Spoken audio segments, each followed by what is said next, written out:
अस्सलाम वालेकुम। इंसान कभी गुस्से में चीखता चिल्लाता है, कभी आंखों से नमकीन पानी बहाता है, कभी खुद कलामी करता है, कभी खामोशी से लड़ता है, खुद से जुड़े रिश्तों से नफरत करने लगता है, बात बात पे चिढ़ता है, बिला वजह गुस्सा करता है, उदास रहता है, खुद को लोगों से दूर कर लेता है, वगैरह वगैरह। ये इंसान के अंदर कैटारसिस का अंदाज होता है। अलमिया ये है कि बहुत से लोग ऐसे हैं जो जानते ही नहीं हैं कि उनके अंदर छुपे हुए जज्बात के इजहार का तरीका क्या है।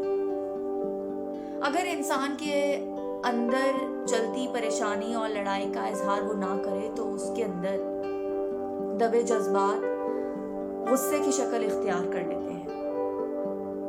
अगर ये गुस्सा दूसरों पर ना निकले तो फिर अपनी ज़ात पर निकलता है, जिसके नतीजे में इंसान किसी ना किसी नफ्सियाती बीमारी का शिकार हो जाता है। जनाब, कैटारसिस एक ऐसा अमल है जिसमें इंसान अपने दिल में दबाए हुए जज्बात और एहसासात का किसी से इजहार करके ज़हनी सुकून और इत्मीनान हासिल करता है। ज़हनी सेहत के लिए कैटारसिस की बहुत ज़्यादा ज़रूरत है। ज़िंदगी को भरपूर जीना सीखें, खुशी के मौक़ों को एंजॉय करें। जब दुख और तकलीफ महसूस करें तो उसका इजहार ज़रूर करें कि मैं आज बहुत दुखी हूँ, मैं आज बहुत परेशान हूँ। और अगर किसी की बात आपको बुरी लगी है तो वो उसको ज़रूर बताएं, दिल में मत रखें।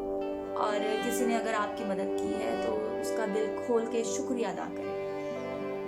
और अगर आप ज़िंदगी में कुछ करना चाहते हैं तो वो खुशी से कीजिए, क्योंकि उसमें आपकी खुशी छुपी है। ज़रूर कीजिए वो काम। ज़हनी तनाव और बेसुकूनी तब पैदा होती है जब हम मनफी एहसासात को दबाते हैं और अपने लाशऊर में उनका थैला उठाए फिरते हैं।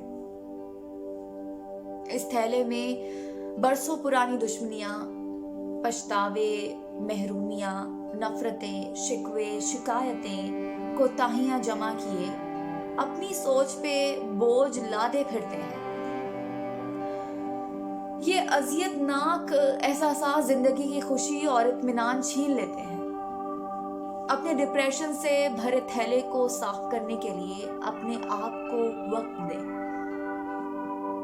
अपनी जिंदगी को आसान बनाएं, खुश रहना सीखें। वस्सलाम।